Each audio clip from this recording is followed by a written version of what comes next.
Just do it, and you'll feel better after.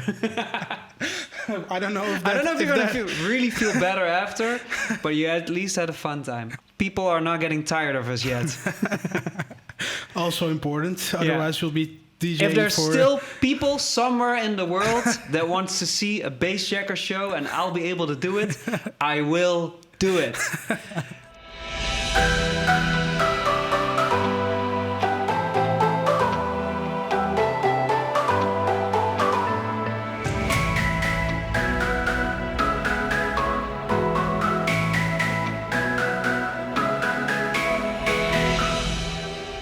Welcome, guys, to another episode of Mylo's Mansion. As usual, with a very special guest. Today we have the one and only Marlon from Bassjackers with us. Whoop, whoop, whoop, whoop, whoop. Good to be here. Good to see you again. It's been a while. It's been a long while. Yeah. As with all the guys. Yeah. It's like, I think, it's like the whole industry kind of fell apart.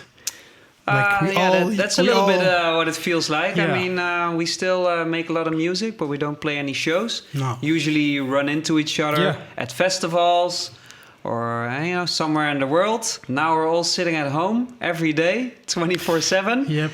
But hey, it's nice to see your setup here, your place. Yeah, welcome and it's good to my see house. you again. Yeah.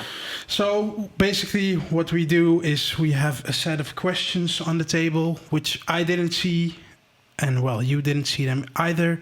So we're both going to be tested. It's going to be a big surprise. And, basically just to get the conversation going and, chat about life a little bit. Okay. So, I'll fire off with number one. Could you tell us a bit more about the construction you guys have? So one is a producer and the other one is a DJ. I most certainly can. I mean, Bassjackers is a little bit different than most duos do it. Soon, like early in our career, we already kind of discovered that,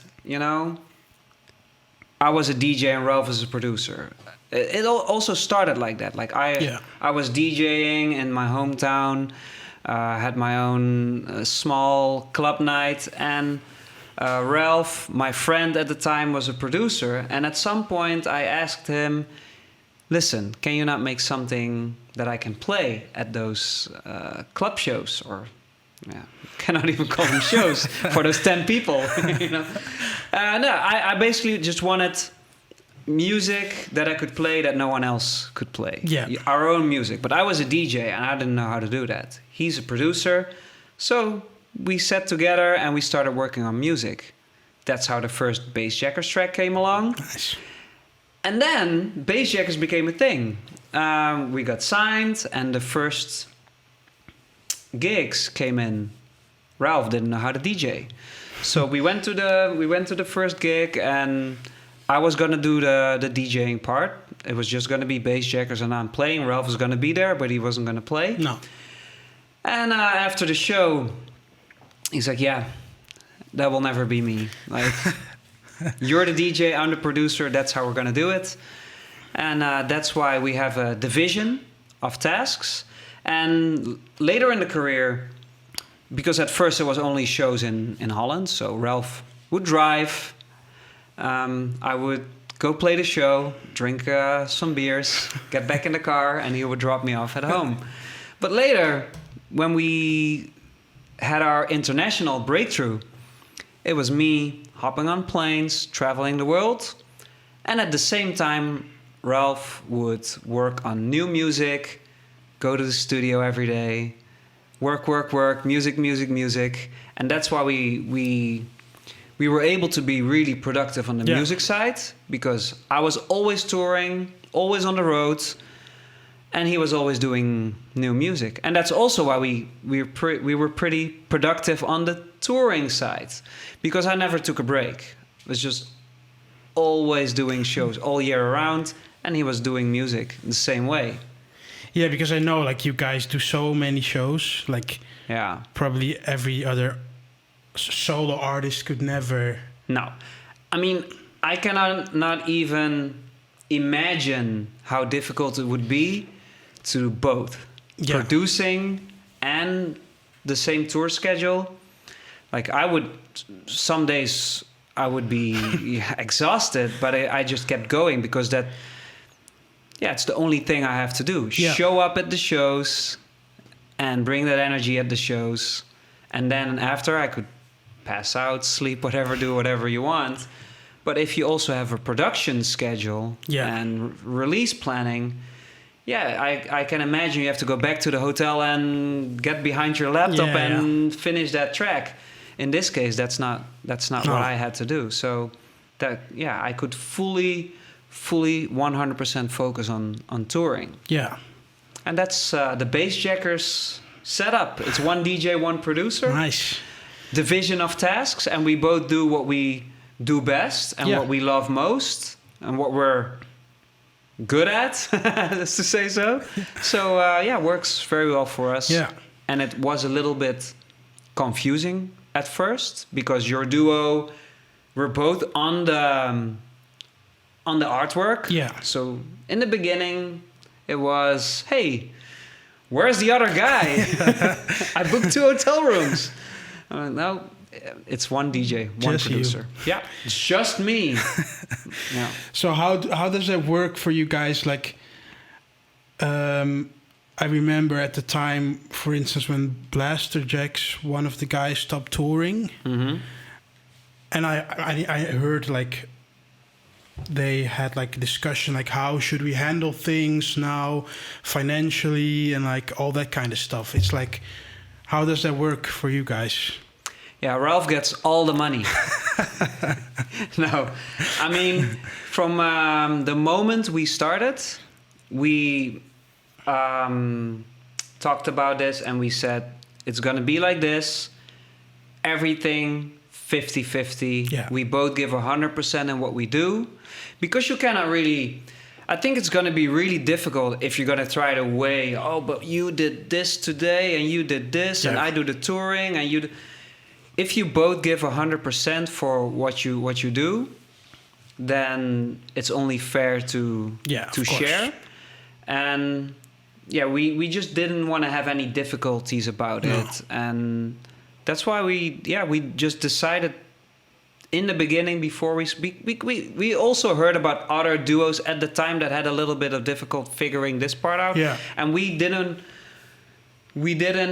want money to be the issue. No. It should be about going into this adventure together and giving your everything.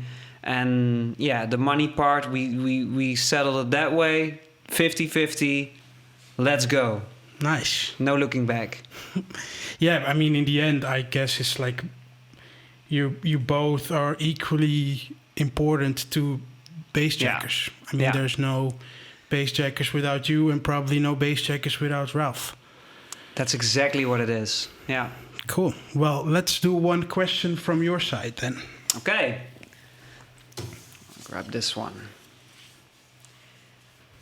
If you had the world's attention for 30 seconds, what would you say? You get 30 seconds. What would you say? I would probably just shamelessly self-promote.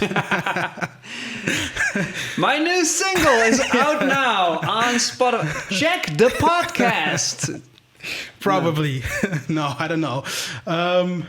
Is that how you're going to help the world? Mankind? Help the world, make a better place for...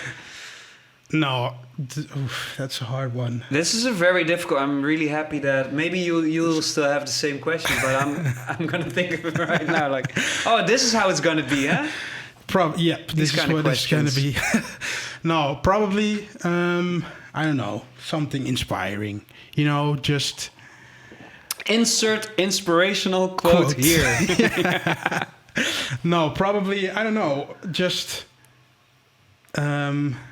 you know, the rules that I basically live by is just be kind to everyone, you know, make the most of everything, but don't overpressure yourself. That's basically, I think, sort of my motto in life. So I think, inspirational quote. Yeah, Insert like it. everybody who's watching right now, try to be the best version of yourself and be kind to each other. Yep. Be a good person. Milo for president. Well, I answered the question as well, so You just copied my Yeah. answer. I just rephrased it. But it's good. Yeah, it's Cool. Let's all you go can for do. the next one. Did you had some help when you started your career from another DJ or producer? Is it harder to break through nowadays? That's a good one. Actually, when we finished our first track, we sent it out to a bunch of guys. And I remember back at the time, we also sent it to a friend of ours. You probably know him, Jordy Daz is his DJ name. He used to release on, I think, Revealed and a bunch of labels. But he was already signed to Spinnin', is what I remember. This is a long time ago. This is 13 years ago. Then I was like still playing with Legos, probably. Yeah, me too. But also doing DJing. Anyway, he at the time introduced us to the label manager of Spinnin', which was Jorn. Yeah. And showed the track, and there was a little backstory because we all sent it out to a bunch of DJs. So like Fede Legrand was supporting it. So that's like a good story too. And he kind of made that introduction. And that's how we got in touch with Spinnin'. And ever since, we've always been doing things with Spinnin'. So I think that was one of the first people was Jordy Daz. Nice. And then later, like we got involved with like some... actually, the track got eventually signed to Sneakers Music, which was a sub-label of Spinnin'. And then you had the Sneakers parties in Holland, where we end up playing. And Nope is Dope was like a party in Holland. And then there was all these other DJs, like Sidney Sampson, Afrojack, Quintino. And those were all the guys that we were touring with at the time. That was like the begin days of like Dutch house and the club scene. And that was before international touring. But yeah, those guys also became mentors because Sidney Sampson was already huge in Holland at the time and we were just getting started. So yeah, Sidney Sampson definitely helped us, and Afrojack was a little ahead of us. Yeah. So that's guys you ask for advice, or they help you, or they play your music. And Afrojack was also a huge inspiration for us with his style of production. We got a lot of inspiration from that. Same with Sidney Sampson. But yeah, Sidney became a mentor. And then later in the career, at some point, Tiesto picked up one of our tracks. And, he books you for the event in Ibiza. And yeah, there's been a bunch of guys that helped us in our career. I mean, Martin Garrix, when he broke through, he did an edit of our track. So that helps you. And, guys become friends, mentors, everything at the same time. Yeah. And I don't think our career would have been where it is without all those people, helping or collabing or giving advice. Or you learn from each other. Yeah. And we do the same thing for up-and-coming guys. Like you see some new music from like new producers, you support it, or you do a collab. They get exposure because they collab with a bigger name. I think that's how you grow, and that's how that still goes. But to come back on the second part, is it more difficult to break through now as an artist? I think that's a two-sided story.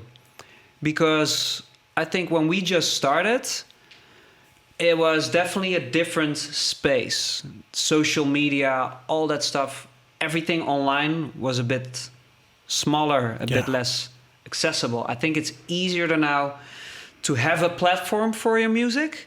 But at the same time, there's also way more influx, way more producers, DJs. So it's harder to be like original or get noticed in that way. So yes, it's easier to get your music out there and to get it with the right people, because before you didn't even know where to send it. You know, you needed an introduction. Now you can send DMs or spam like labels, or there's always a way to get noticed, but there's also a lot more talent out there, and everything's became way more accessible and lower barrier to entry, and that makes it, of course, way more difficult. Because like the Nope is Dope time, like that's when I started out. Like I really looked up to you guys and like Quintino and all those guys, and the Sneakers times. That's when I kind of like started messing around with virtual DJ in my bedroom and like that's nice. Those kind of things. But yeah, I remember like the attention span of like a song was so much longer than it is right now. Like I remember like if you heard this one song on, I don't know, like a live stream or a radio station or whatever, you would be like searching all over the internet for it. The ID time. An ID was like gold for a DJ. Like you have to play the stuff that people don't know. And I feel like, because I used to go on message boards and everything to search for IDs, and people would anticipate an ID for months. Like, oh, this track, who is it by? Can't wait till it's out. And I feel like people care way less than before. And when you would release a track, you could promote that track for months. And now after a week, you can already see the numbers go down on streams and everything. So that the attention span is definitely also a thing that because like I know in the past, like when I had this, I don't know, I found this ID or someone that I know sent me it. You were the man if you had that one song and other guys didn't have it. That was definitely a thing. And you would ask like colleague DJs to send IDs for your set. And especially if you would have a certain ID as an unknown DJ, you would have like the secret weapons, that no one had. That could set yourself apart from the rest. Like you would be unique with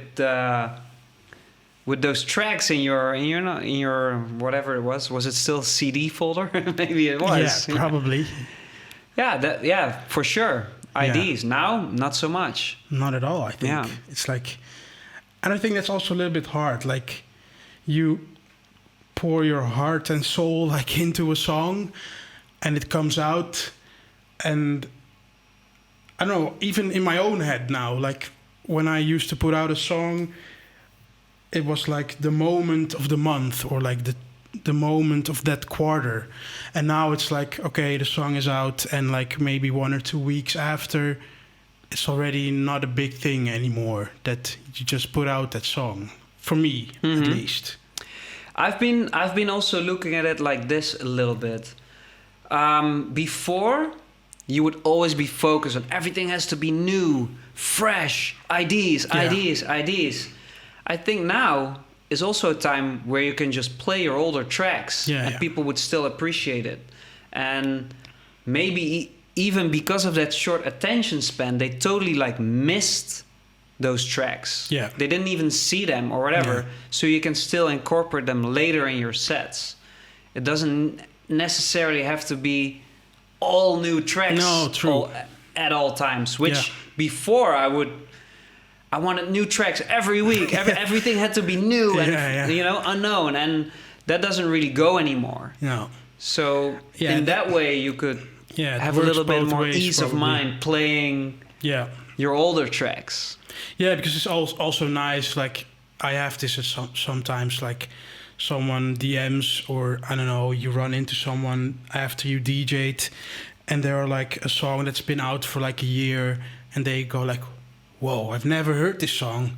And it's like they reinvent, like, it's like a whole new world opens up for them, and you're like, oh, well, this song has been out for a year already. But it's fun, like how after a year, sometimes you do still get like... It's kind of cool. We've been doing a lot of throwbacks on older tracks. And because in like the...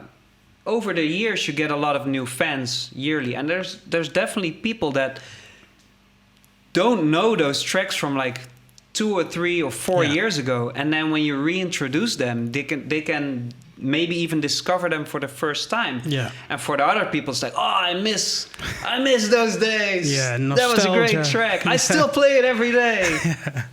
Yeah, but I mean that's also cool. Like your older music can still be relevant and good to people. Yeah.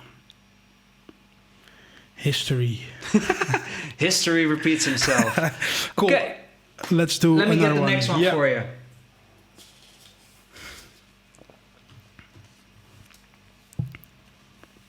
When you compare yourself to who you were 5 years ago, what has changed? We're really going with the deep life questions here today, apparently. Well, 5 years ago. What was I doing 5 years ago? 2015. Weren't we at Miami Music Week or something? Could be. Having tequila shots? What has changed? Sounds familiar. Well, nothing has changed. Yeah. No, I think 5 years ago, that's probably when... I mean, I used to be a DJ duo before I do what I do right now. But that was probably like the first year I really started DJing just by myself. Mm-hmm. Because I think Bouncy Bob came out in 2015-ish. That was a big track. Yeah. That was a big track. So yeah, that's when things really got started for me.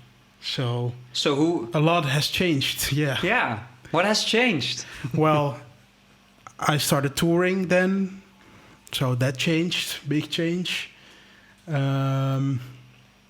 Yeah, basically the start. Yeah,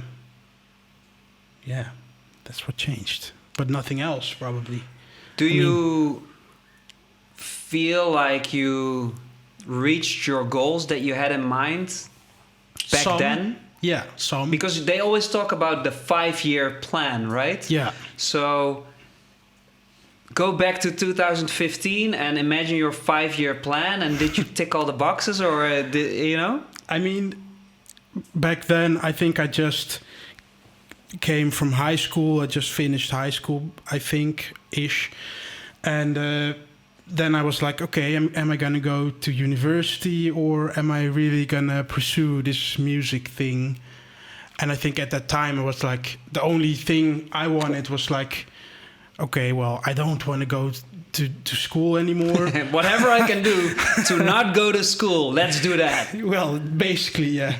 So, I mean, yeah, in some way I did kind of... I mean, I'm able to live from it now, so that was one of the goals. Like, people always think that goals are like, oh, I want to be the number one in the world, but like... Yeah, that's... I mean, that's more a dream than a goal. So, yeah, for me, goals like, tour internationally, that was a goal. Being able to live from music, that was a goal. Being somewhat known in like did you expect 5 years ago that you would be doing all those things you did in those 5 years? No, probably not. So weren't even goals. It's just it kind of happens in the process. Yeah, it is. Like we never really had like the 5-year plan. Oh, in 5 years then this and this. But we had like goals/dreams. Like one day I hope we can travel the world and play a show in Belgium. like in another country. Yeah. Actually, I remember one big dream was to play in Ibiza. Yeah. And then that happened, and I'm like, whoa, what's next? You don't really plan for that, it's in your mind. Yeah. And it's more dreaming than planning, definitely. Yeah, but 5 years ago, Bouncy Bob. I remember a lot has happened since then. It's crazy. And then Corona came and we all sat at home. Well, that one I definitely didn't see coming 5 years ago. 5 years ago. Would you think would be sitting at home every day 5 years ago? No. I saw this movie trailer. I think it's going to be out in 2021. But like, it's from Michael Bay, I think. Mm-hmm. He did a movie now about COVID-23. Okay. It's sick. You should check it out. It's basically the world has been in lockdown for 4 years already. Oh, it's the future. Yeah, it's the future. It's our future. Yeah, well, possibly. I hope not. I don't know. Let's watch the movie first and then draw some conclusions. Couldn't imagine that actually happening. Lockdown for 4 years. Well, actually, yeah. Well, there have been some shows in Asia that I've been seeing on Instagram. Yeah. Full on shows. That gives me hope. Yeah, so much hope. Yeah. I hope, like, I expected, like, maybe, like, the end of 2020, we would be able to tour Asia a little bit. That was my expectation, but... When this all just started, we were a little bit like, oh, this might last for, like, months. Yeah. And now I'm more like, this might last for a while. Yeah. Let's see where it goes. I'm not going to think too much about it. No, we'll see what happens. Yeah. Cool, I'll dive into the next one. Well, this is not an inspirational question. A very deep question. Very deep. How much do you lift, bro? How much do I lift, bro? That's a good one. Because I do mostly body weight exercises. So, I do work out. Yeah. So if you say lift, bro, I always think of bench press. That's what people always like measure their strength with their bench press. But I never do that. So I don't know how much I bench press. But I do pull-ups. And I do them weighted. Yeah. So I attach extra weight on my body for pull-ups because I'm so strong that I need to do that. But I think I can do like pull-ups with 50 kilos extra on my body. So how much do I weigh? I think it's around, I'm light. I'm like 60 kilos. All muscle. All muscle. So yeah, 130 kilo. Is that correct? No, 110, 60 and 50, 110. That was good math. 110 kilo pull-ups. I can do like 1 or 2 reps.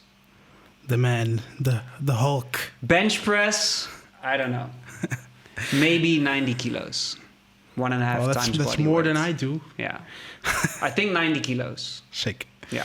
Yeah, that's what I think 2020 has brought for me, is probably going to the gym 4 times a week. That has changed. Yeah. That's good. Yeah. I mean, I just had the feeling like, if we're not working on our careers, we are, but not as much. Mm-hmm. Let's work on myself a little bit. And, yeah. I mean, that's good. I myself always put workout in my schedule while I was touring because it helped me with touring. I just felt I had more energy for traveling and for shows if I had a healthy routine, mostly with working out and a little bit with the diet. Yeah. But I can also understand that if you also have to produce and everything, that you just don't really find the time. Yeah.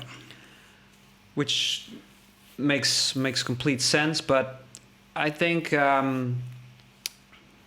it's good for everyone to put some form of workout at least 3 times a week. Yeah. Well, I must say I feel a lot better, actually. I've been doing it now for like the last 3 months or something. I think I've lost like 10 or 11 kilos. It's impressive. That's also a healthy rate to do it. Because if you lose weight too fast, it's usually not sustainable. No.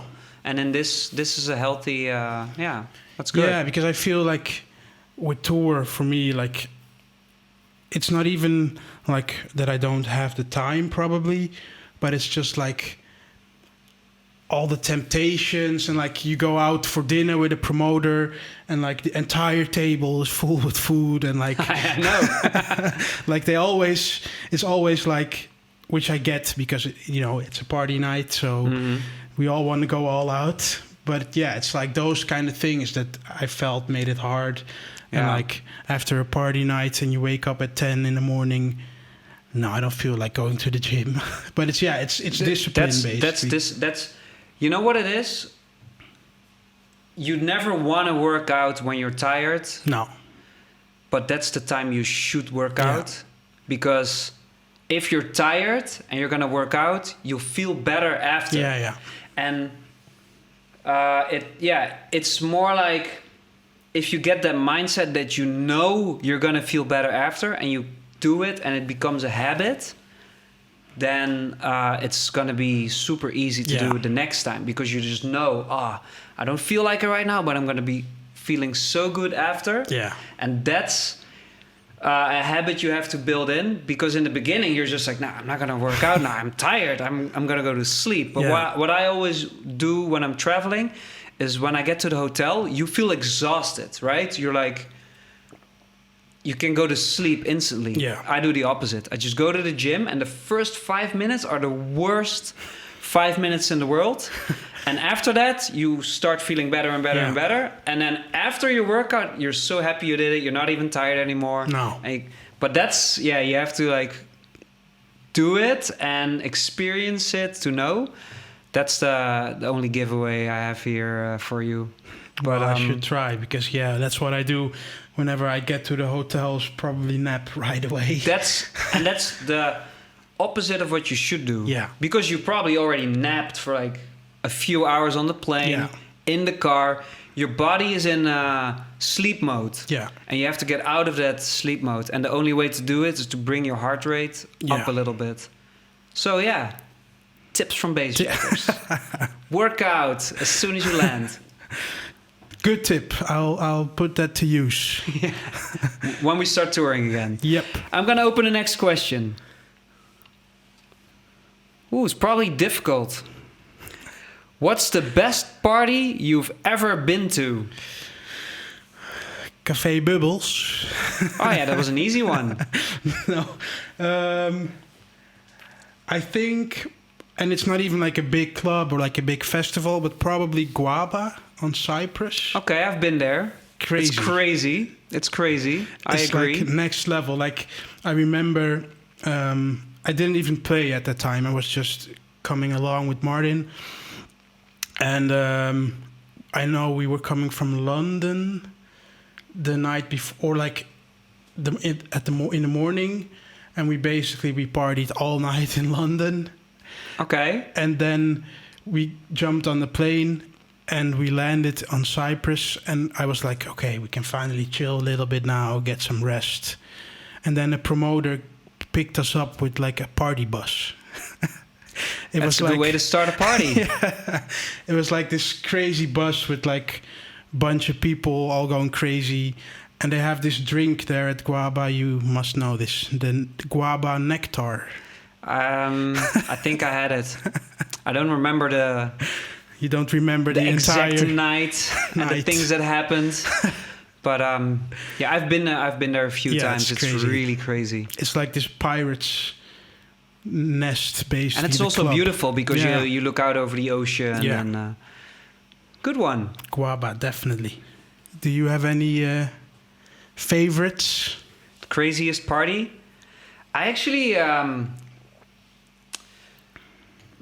actually really enjoy always, when we're in Miami for Miami Music Week, going to this one club that everybody knows the name of, 11.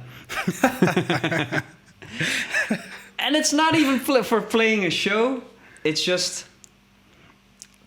strip club, but it's also a club, but they also have great food. and there's DJs playing, and there's music, and everybody just ends the night there. Like, it's crazy. It's one of the most crazy places, and also because it's open 24/7. And I remember one Miami Music Week, I think I never left 11 before 11. 11 nights in a row. I've heard all the 11 stories actually, but I've never been. Like I think I went there once, and I was with Mike and his sister, but I think Mike was still under 21 then. Mm-hmm. So we kind of like tried to get in, but he didn't get in, so we just left. But I've never actually gone back. You've been very close. Very close. You were at the door. I was at the door, but that's where my 11 adventure ended. I just love the fact that 24/7, and it's everything. Yeah, it's a club, it's a strip club, it's whatever. You can fall asleep on the couch and eat pizza. I don't know. It's great. Great breakfast. I should go, but all the time. So like last year, I really wanted to go, and every time I was like, oh, no, I'm too tired for this shit. Just as with working out, just do it, and you'll feel better after. I don't know if you're gonna really feel better after, but you at least had a fun time. We'll go together next time. Deal. Cool. I'll jump into the final one. Okay, I have to say this right because I didn't come up with this. It's my management. Blame the manager. For his idea, you were touring almost non-stop. Is this something that you want to change at some point? I always kind of said I will keep doing this as long as my body and mind can handle it, and people are not getting tired of us yet. Also important. Otherwise, you'll be DJing. If there's still people somewhere in the world that wants to see a Bassjackers show and I'll be able to do it, I will do it. No, of course, we've been doing this for quite a while, non-stop, but I still love it. I'm actually really excited to do some sort of show or touring again. I always thought of like, this is what I'm made for, because it was just so perfect. I never felt like I didn't want to do it, or I never felt like tired. Of course, there's some days that you're tired, but always the shows would give me fresh energy as soon as I hop on stage, and the feeling after, and the interaction with the fans, and everything. I love everything about it. I love everything about touring. I don't get homesick. So I don't think this will change. There's no bad sides to it. For me, ever make you feel. For me, what I hear from other people, what the downsides might be, I don't really have it like that. No. Well, I just love it. We'll see you DJing when you're 70. I mean, yeah. Never say never. Things might change in the future. Yeah, I mean... But how I feel right now, I could do this forever. Yeah. I mean, it doesn't always mean that you have to tour as hardcore as you always did. Yeah, but that goes with the same thing as long as people don't get tired. Like, true. I can also imagine if you have like... because we had tour schedules where we did almost 200 shows a year. I don't know how long you can do that. Yeah. But the last few years it went down a little bit more on the weekends than before. It was also on the weekdays. Yeah. And then it was just non-stop. And I do like to spend maybe like some more time at home than before, but yeah, the touring, I really love touring. I really love it. So for now, I would say, keep doing this. Let's go. I'm ready. Bring us back on the road again. Please. Okay, shall I grab the last one for you? Cool. What do you think is the best cure for a hangover? Well, you would say work out. No. Well, I always used to say, if you don't want to get hungover, you shouldn't stop drinking. But this is probably not the best advice. Well, then you can never stop drinking. No, but you know what I mean. Like when you're hungover and you grab another drink, you usually feel fine, but it's kind of like a downward spiral. Yeah. So I'm also not the one that should be giving advice here. This is your question. No, I feel like, just get up, go outside, get some fresh air, do stuff. Like whenever I stay in bed all day, I feel even more miserable than if I get up and just start my day and just do whatever you have to do. And what if it's the kind of hangover that when you get up, everything starts spinning and you need to maybe visit the restroom for a little exit strategy? Well, for me, mostly after the exit strategy, you feel better? I feel a lot better. Yeah. I will just drink a lot of water. Yeah. Dehydrate. Definitely. Yeah. You're dehydrated, so rehydrate. Do you believe in the hangover meal, like have some greasy food or? There have been times where I chose to believe it because I was just craving tacos or whatever, or burgers. It feels good. I mean, but it also feels good when you're not hungover. Yeah, I don't think it's the hangover cure, but when you feel shitty and tired and stuffing a big burger and some fries, whatever works for you. Whatever works for you. True. I don't think it's scientifically proven, but if you feel better that way. In the US, it's like that's one of the culture shocks I've experienced. Like in the US, they all have those IVs, which you can get for like. Have you done it? No, I've never done it. I wanted to try it. I once wanted to try it. Like I was in Vegas last year, and I wasn't even hungover, but I had like my throat. I had like this throat infection, and I felt horrible. And I was like, well, maybe I can get like one of those IV things. Mm-hmm. But the first time I saw this, like I was like, dude, you're not gonna do like an IV. Yeah, because they inject a tube and they put like vitamins and nutrients and stuff in your body. Yeah, which is good. Probably good for you. Yeah, but like in my mind, it was like, okay, an IV is something you only get in the hospital. Yeah, you get it when you're in a really rough shape. Usually. Yeah, I mean, I would try it. Yeah. Just to see if it works. Yeah. But I've never done it. No, me neither, actually. There was at some point like a drink that you could take before the hangover. Like before you started drinking, you had to have this drink. And after you stopped drinking, you had another one. And then you would have no hangover. Okay, so I did this. But what happened is I got so confident, like I cannot get hungover. I had this magic drink. Give me all the shots there is. So I had like between 20 and 40 shots of tequila that night. And it didn't work. I think no drink can help you after you had that amount of shots. But it was a cool experiment. Yeah.